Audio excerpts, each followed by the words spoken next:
Hello everyone, welcome in my channel Nitin sir Gwalior. इस channel में मैं आपको अकाउंट और अकाउंट के जो सब्जेक्ट्स हैं उनको बहुत अच्छे से बताता हूँ। तो इन्हीं सब्जेक्ट में से एक सब्जेक्ट है बैंकिंग स्टडी, और बैंकिंग स्टडी के अंदर हम लोग चल रही है सर्विस बिजनेस। तो सर्विस बिजनेस में हम लोगों ने लास्ट टाइम जो पढ़ा हुआ था वो बैंकिंग सर्विसेज पढ़ा हुआ था। बैंकिंग सर्विसेज में हम लोगों ने पढ़ा हुआ था RTGS क्या होता है, RTGS क्या होता है, रियल टाइम ग्रॉस वो पढ़ा हुआ था, NEFT क्या होता है वो पढ़ा हुआ था। कितने टाइप के अकाउंट्स होते हैं, सेविंग अकाउंट, करंट अकाउंट, इनमें क्या फ़ायदे हैं क्या नुकसान है, इनसे क्या बेनिफिट मिलते हैं, रेकरिंग क्या होता है, FD क्या होता है, फिक्स डिपॉजिट क्या होता है, इनके बारे में हम लोगों ने बहुत डिटेल्स में पढ़ के आए हुए थे। आज हम लोग जो चलेंगे वो हम लोग चलेंगे इंश्योरेंस। इंश्योरेंस सर्विसेज हम लोगों के लिए बहुत जरूरी है। इंश्योरेंस सर्विसेज आपको सिखाना भी है मुझे।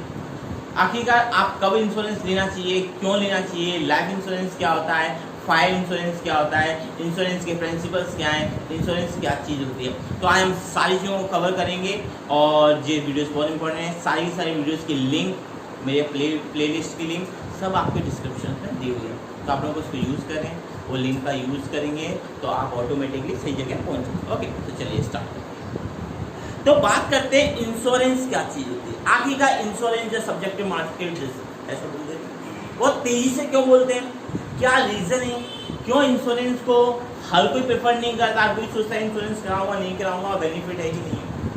तो पहले बात करते हैं इंश्योरेंस की। The definition of insurance, insurance services क्या सर्विसेज होते हैं, ये सर्विस सेक्टर की चीज़ है, बात समझ में आ गई। लेकिन insurance is a contract, insurance is a contract between the insurer and insured in which the insurer agree to make up good the loss of insured on happening of an event in consideration of a regular payment called premium. The agreement or contract is in writing or contract is in a writing in a insurance policy. थी definition आपको थोड़ी बहुत समझ में आई होगी, और जितना समझ में आई उससे ज़्यादा परसेंटेज में आपको समझ में नहीं आई होगी।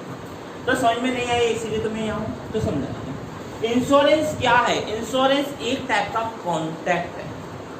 कॉन्ट्रैक्ट किया जाता है इंश्योरेंस में किन के बीच में होता है, इंश्योरर और इंश्योर्ड के बीच का कॉन्ट्रैक्ट है। इंश्योरर और इंश्योर्ड के बीच का कॉन्ट्रैक्ट। सर इंश्योरर क्या होता है, इंश्योरर वो कंपनी होती है जो आपका इंश्योर कर रही होती है आपका, ठीक है। तो इंश्योरर का जो होती है वो कंपनी जो आपका इंश्योरेंस कर रही है। जी आप खुद हैं इंश्योर्ड, जिसका इंश्योरेंस हो रहा है, ये कंपनी है, कंपनी बोलते हैं इंश्योरर, और इंश्योर्ड का आप खुद, ये कंपनी है AB लिमिटेड जो आपका इंश्योरेंस करेगी, और यहाँ पर क्या होगा, आप खुद हैं जो इंश्योरेंस कर रहे हैं। ये दो लोगों के बीच में था, which is surer agrees to make a good the loss of insured on a happening of an event in consider of regular payment is called premium. Insurance क्या करता है, इंश्योरेंस ऐसा नहीं करता, इंश्योरेंस कोई प्रॉफिट जनरेट करने की चीज़ नहीं है। बेसिक बात क्या है, इंश्योरेंस कोई प्रॉफिट जनरेट करने की चीज़ नहीं है। इंश्योरेंस का सेंस क्या है, इंश्योरेंस का सेंस ये है कि अगर आपने अपनी दुकान का, अपना या किसी भी चीज़ का इंश्योरेंस कर रखा है तो आपको प्रॉफिट जनरेट करके नहीं देगी, वो बस आपको इतना करके देगी जिस कंडीशन में आप उस दुर्घटना से पहले थे उसी कंडीशन में आपको ला के रख देगी। आपकी दुकान में 1.5 लाख रुपए का माल भरा हुआ है, फर्नीचर जल गया है, आप एकदम से लॉसेस में आ गए, तो वो आपको दोबारा उसी सिचुएशन में लाके रख देगी। ये चीज़ होता है इंश्योरेंस, बात ठीक है। तो इंश्योरेंस में आप क्या करते हैं, आप रेगुलर पेमेंट करते हैं। जो रेगुलर पेमेंट आप कर रहे हैं मंथली वाइज या ईयरली या 6 मंथ में या क्वार्टरली, जैसा आपका पेमेंट का सिक्वेंस बना हुआ है, उसको आप क्या बोलते हैं, प्रीमियम। इंश्योरेंस का आप क्या भरते हैं, प्रीमियम, यानी किस टाइप का प्रीमियम आप भरते हैं। द एग्रीमेंट और कॉन्ट्रैक्ट इन अ रिटर्निंग, यानी जो भी आपके कॉन्ट्रैक्ट में जो भी रिटर्न फॉर्म में हुआ है उस हिसाब से आपका प्रीमियम बनेगा, बात ठीक है। जो रिटर्न फॉर्म में जो आपका कॉन्ट्रैक्ट होता है उसको आप बोलते हैं इंश्योरेंस पॉलिसी। आई होप आप लोगों को डेफिनेशन मेरे को क्लियर होगी। अब इंश्योरेंस के बाद में हमको इंश्योरेंस के प्रिंसिपल पढ़ना होते हैं। 7 प्रिंसिपल होते हैं, 3 प्रिंसिपल अभी लिखे हुए हैं, बाकी 4 भी आपको थोड़ी देर में मिलेंगे। सबसे बड़ी बात क्या है कि इंश्योरेंस डेफिनेशन पढ़ लिया, प्रिंसिपल नहीं पढ़े तो जी बिल्कुल ऐसा हो जाएगा जैसे कि आप रोटी सब्जी खाने बैठे हैं, ओनली आपने सब्जी खा के अपना पेट भर लिया।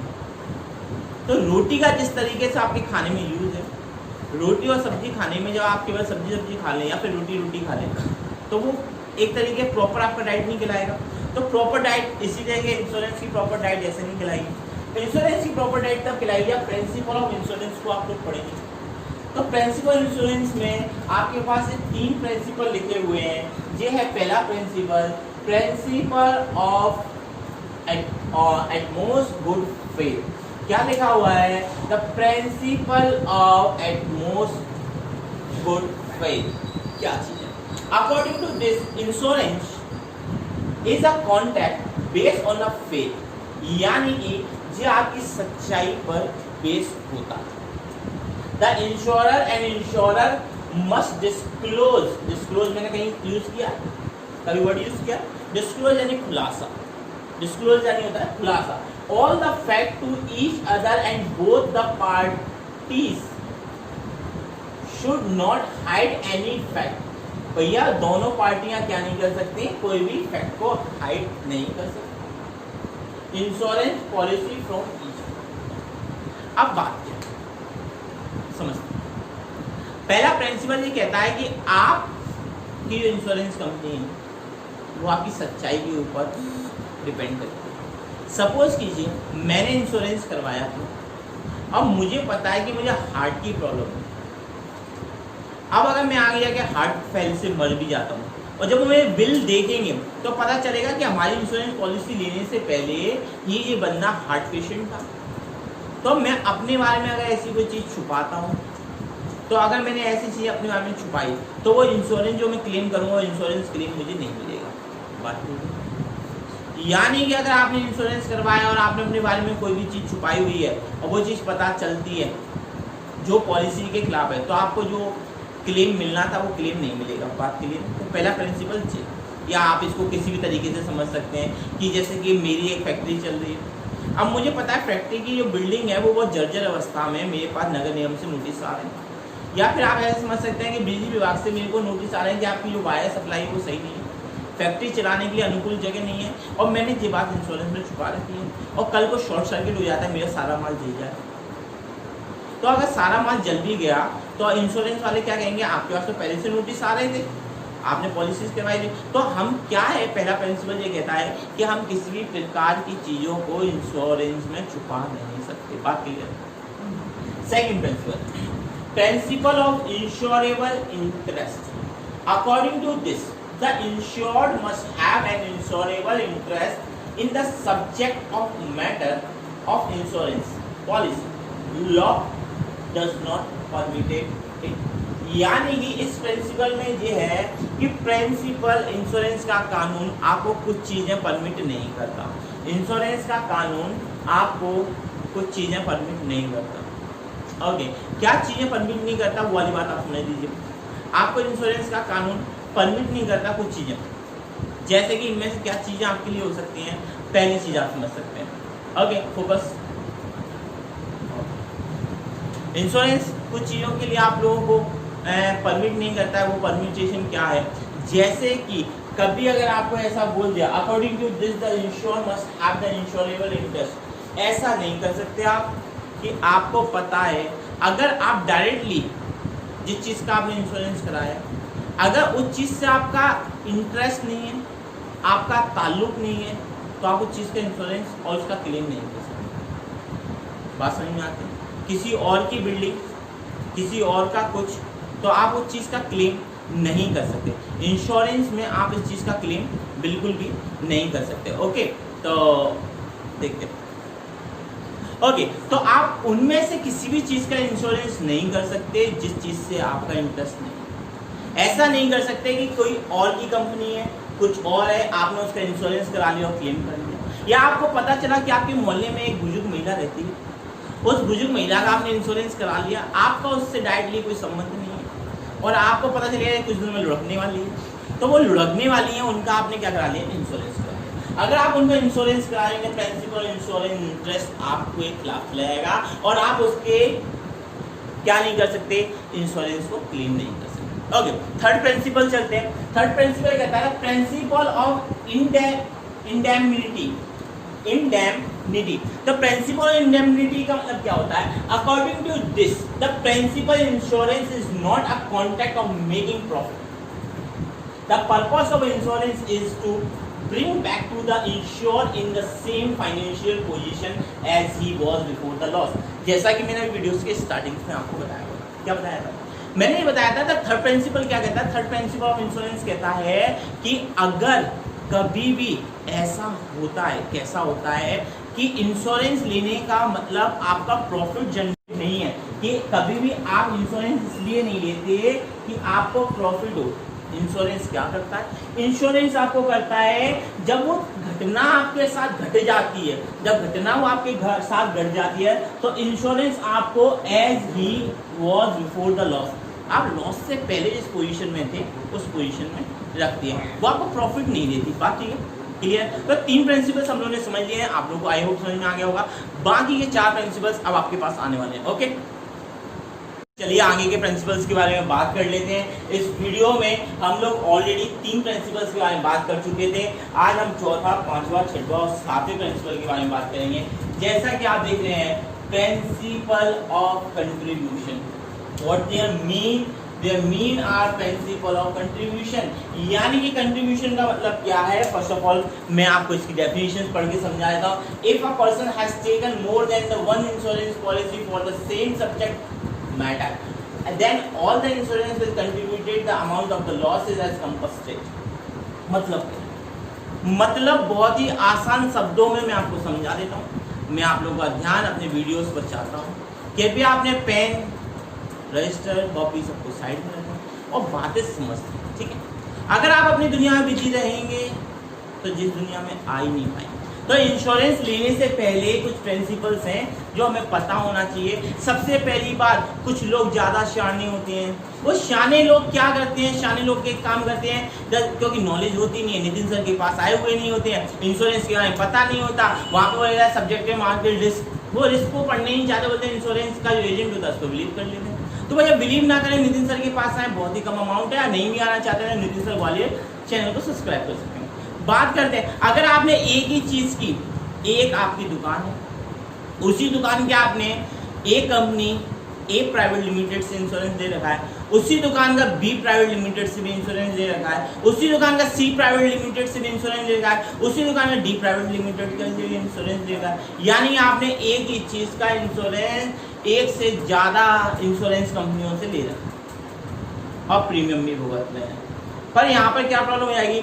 जब आपको उस चीज़ का लॉस होगा, तो यार सपोज करो अगर लॉस हो गया 10 लाख, अब 10 लाख रुपए का आपका लॉस हुआ, अब आप जो सोचोगे 10 लाख रुपए मुझे ए प्राइवेट लिमिटेड से भी मिलेंगे, 10 लाख रुपए मुझे बी प्राइवेट लिमिटेड से भी मिलेंगे, सी से भी मिलेंगे, डी से भी मिलेंगे। आप क्या सोचोगे? आप सोचोगे अलग अलग कंपनियों से मुझे ऐसा इंश्योरेंस के लॉसेस क्लेम हो जाएंगे। बात ठीक है, यही तो चीज़ सोचोगे। आप लोग सोचोगे अलग अलग कंपनियों से लॉसेस मुझे कवर हो रहे हैं, पर ऐसा नहीं है। द प्रिंसिपल, फोर्थ नंबर का प्रिंसिपल कहता है, क्या कहता है ये प्रिंसिपल ये कहता है कि अगर आपने एक ही सब्जेक्ट, यानी कि आपने सेम सब्जेक्ट की एक से ज्यादा इंश्योरेंस पॉलिसी ले रखी है, सेम सब्जेक्ट की एक से ज्यादा इंश्योरेंस पॉलिसी ले रखी है, तो जितनी आपने इंश्योरेंस पॉलिसी ले रखेंगे वो सब मिलकर 10 लाख रुपए आपको भुगतान करेंगे। यानी कि आपने गलती कर रखी है।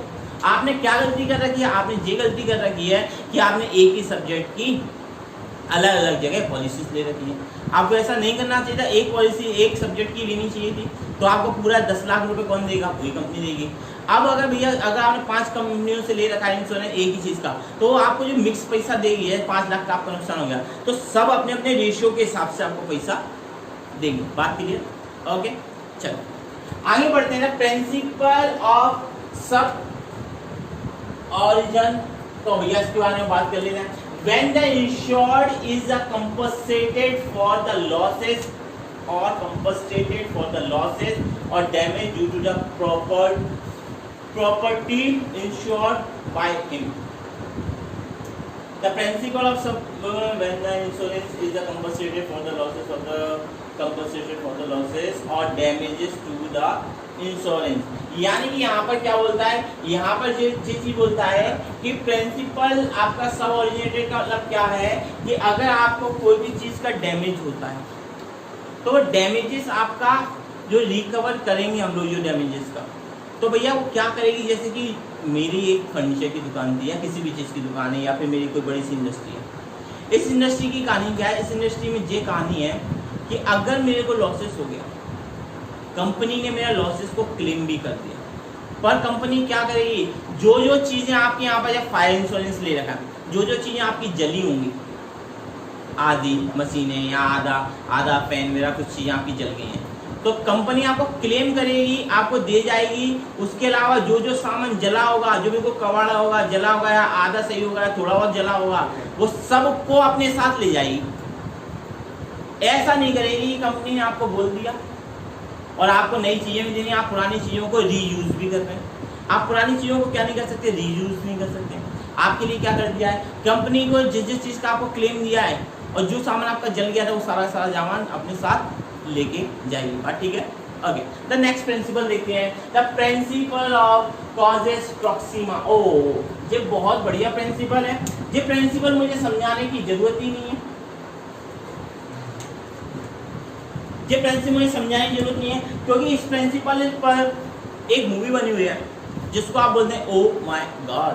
तो मूवी का नाम है ओ माय गॉड, OMG। तो OMG में क्या है, अलग अलग इंडस्ट्रीज में वो पिक्चर्स बनाई हुई हैं। उसमें क्या है कि the causes of the loss must be related to the subjective matter of insurance contract, यानी कि इंश्योरेंस कॉन्ट्रैक्ट में जो जो चीजें लिखी होंगी, अगर आपका लॉस उसी तरीके से हुआ है तो ही आप क्लेम कर सकते हैं। अगर वो इंश्योरेंस आप जब क्लेम कर रहे हैं और वो हो गया एक्ट ऑफ गॉड, याद है आपको एक्ट ऑफ गॉड, तो भैया अगर एक्ट ऑफ गॉड यानी भगवान के कारण, भगवान ने आपको कर्ष किया है, श्रापित किया हुआ है या कुछ और भी किया, भूकंप गिर गया या बाढ़ आ गई, तो भैया इंश्योरेंस कंपनी आपको वो क्लेम नहीं देगी, क्योंकि उसके जो आप कॉन्ट्रैक्ट जो आपको कराया उसमें साफ साफ लिखा हुआ है कि जब भी इंश्योरेंस के कॉन्ट्रैक्ट में क्या साफ साफ लिखा है कि आपके जो जो कॉन्ट्रैक्ट के कारण ही आपको मिलेगा, ये नहीं मिलेगा कि भगवान ने आपके दुकान के ऊपर बिजली गिरा दी।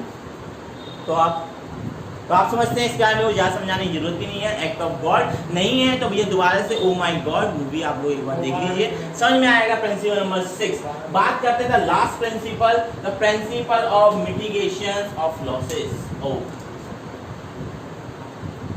इसमें इस प्रिंसिपल का कोई मतलब नहीं है, इस प्रिंसिपल का इतना मतलब है, बेहद इंपॉर्टेंट मतलब है। भैया अगर तुमने अपनी कंपनी का इंश्योरेंस करा लिया है, अपनी फैक्ट्री का इंश्योरेंस करा लिया, अपनी दुकान का करा लिया या अपना करा लिया, तो इसका मतलब ये नहीं हो जाता कि तुमने इंश्योरेंस करा लिया है अब तुम कहीं भी उसको जलाओ, भेड़ो, कुछ भी करो। यानी कि आपको क्या करना पड़ेगा, the insured must be take care, आपको उसकी टेक केयर करनी पड़ेगी। याद है ना, कहते हैं ना गुड नाइट टेक केयर, तो भैया आपको क्या करना पड़ेगा, टेक केयर करना पड़ेगा। कैसा, जैसा आप सेम वे आपको उसी तरीके से टेक केयर करना पड़ेगा जैसा आप इंश्योरेंस पॉलिसी लेने से पहले करते हैं।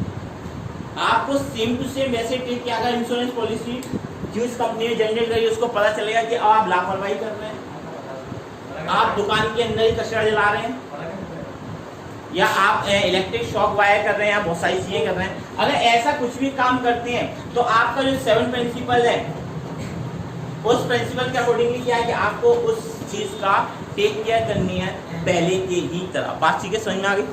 Welcome in my channel Nitin sir Gwalior. Life insurance के बारे में कुछ बातें कर लेते हैं। लाइफ इंश्योरेंस आपने से सब लोगों ने सुना हुआ है, पर केवल एक ही नाम सुना होगा, LIC। क्या LIC अकेला ही लाइफ इंश्योरेंस देता है कि और भी कंपनियां देती हैं? क्या LIC के अलावा बजाज अलायंस भी देता है? क्या और बहुत सारी कंपनियां जो आपको LIC या लाइफ इंश्योरेंस देती हैं? तो ये बात करते हैं लाइफ इंश्योरेंस होता क्या है। The life insurance is related to 2 types, 2 तरह की रिस्क है जिसके लिए आप लाइफ इंश्योरेंस करा। अगर आप ह्यूमन हैं तो आप लाइफ इंश्योरेंस करा रहे हैं, और आप करा रहे हैं तो उसके पीछे आपके 2 लॉजिक हो सकते हैं जो मैंने बहुत डिटेल में पढ़ने के बाद, इंसानों को समझने के बाद मैंने समझा कि लोग लाइफ इंश्योरेंस क्यों कराते हैं। लाइफ इंश्योरेंस कराने के पीछे दो रीज़न है। पहला रीज़न, या तो आपको डर है कि आप जल्दी मर जाएंगे। पहला रीज़न है कि आपको डर है कि आप जल्दी मर जाएंगे, इसलिए आप लाइफ इंश्योरेंस करा रहे हैं, जिससे वो पैसा आपके बच्चों के काम हो सके। या फिर आपको डर ये है कि हम बहुत लंबा चल जाएंगे, तो बुढ़ापे में हमारे खाने पीने रहने का जो सोर्स ऑफ इनकम है आफ्टर द रिटायरमेंट, या जब आप काम करने की हालत में नहीं रहेंगे, तो कहीं ना कहीं आप दो ही रीजन से लाइफ इंश्योरेंस कराते हैं। या तो आप सोचते हैं कि आप बहुत जल्दी मर जाएंगे, risk of dying too early, आप सोचते हैं कि आप बहुत जल्दी मर जाएंगे, तो आपने लाइफ इंश्योरेंस कराते हैं बच्चों के भविष्य के लिए। या फिर आप सोचते हैं कि आप बहुत लेट मरेंगे, तो आपने फ्यूचर को देखते हुए लाइफ इंश्योरेंस कराया। केवल यही दो रीजन होते हैं जिसके कारण आप लोग लाइफ इंश्योरेंस कराते हैं। इसके अलावा कोई रीजन नहीं है कि लाइफ इंश्योरेंस कराने का। आपका मन करता है अगर बाई चांस कोई दुर्घटना हमारे साथ घट गई तो हमारे बच्चों का क्या होगा, कैसे जिएंगे, तो उसके लिए आप लाइफ इंश्योरेंस कराते हैं। Okay, in life insurance the sum assured is paid at the death or and maturity period whichever comes early. Okay, life insurance में क्या होता है, दो जगह आपको पैसा मिलता है। तो फर्स्ट जो पैसा मिलता है वो कब मिलता है, या तो आपकी मृत्यु हो जाए, आप मृत्यु के पास पहुंच जाएं और आपको नरक नहीं, आपको स्वर्ग लोग मिल जाए, तो आपको स्वर्ग लोग जैसे ही मिल जाए। वैसे सच्चाई तो वही थी जो मैं बोलने वाला था। तो जैसे ही आप मर जाएंगे तो आपके फैमिली को, जो भी आपका नॉमिनी होगा, उसको उसका इंश्योरेंस क्लेम मिल जाएगा। या फिर अगर आप मरे नहीं तो आपका जैसे मैच्योरिटी लेवल, जैसे आपने 20 साल 25 साल के लिए लाइफ इंश्योरेंस ले रखा है, जब वो मैच्योरिटी लेवल कंप्लीट होगा तो आपको पेमेंट मिल सकता है। दोनों में से जो चीज पहले हो जाए, whichever comes earlier, दोनों में से जो चीज पहले हो जाए उसके अकॉर्डिंगली चलेंगे। ओके, आगे बढ़ते हैं। The whole life insurance policy मतलब क्या, the under this the insure sum is paid only on a earth of the insured. The premium on the policy is paid for fixed period of time, says 20 and 30 years, but the sum assured is paid beneficial only at the time of death. जो मैंने अभी आपको चीज सिखाई थी वो इस बात देखी हुई है। या तो आप प्रीमियम आपने 20 से और 30 साल तक के लिए किया हुआ है, आप तब तक जी जाते हैं तो आपको पैसा मिल जाएगा। या फिर वो बेनिफिशियल कब है, at the time, only at the time of death, जैसे आप मरेंगे तो बेनिफिशियल। बात क्लियर, वही चीज देखी हुई थी। आगे बढ़ते हैं। Endowment life insurance policy, under this the insurance pay the particular sum of the death of the price or an attending a particular age or and the expiry of the fixed period of time. ये भी जो insurance है उसमें भी यही चीज लिखा हुआ है कि या तो fix period of time complete हो जाए, या तो fix period of time complete हो जाए, या आपका मैच्योरिटी लेवल है कुछ भी है। बहुत सारे पॉलिसीज होती है, जिनमें से कुछ पॉलिसीज जो मुझे बहुत ज़्यादा पसंद है, उन पॉलिसीज के नाम बता देता हूँ मैं आपको, जिससे आप इन पॉलिसीज को ले सकें अपने एजेंट के थ्रू। जीवन मित्रा एक अच्छी पॉलिसी है, जीवन साथी, मनी बैक पॉलिसी, जीवन सुरभि और बीमा संदेश, जो कुछ ऐसी पॉलिसीज हैं जो जिंदगी के साथ साथ और जिंदगी के बाद की। ओके, तो क्लासेस को यहीं ओवर करते हैं और एक नई वीडियोस और आएगा आज, जिसमें हम लोग पढ़ेंगे आगे के इंश्योरेंस के बारे में। ओके, ठीक है।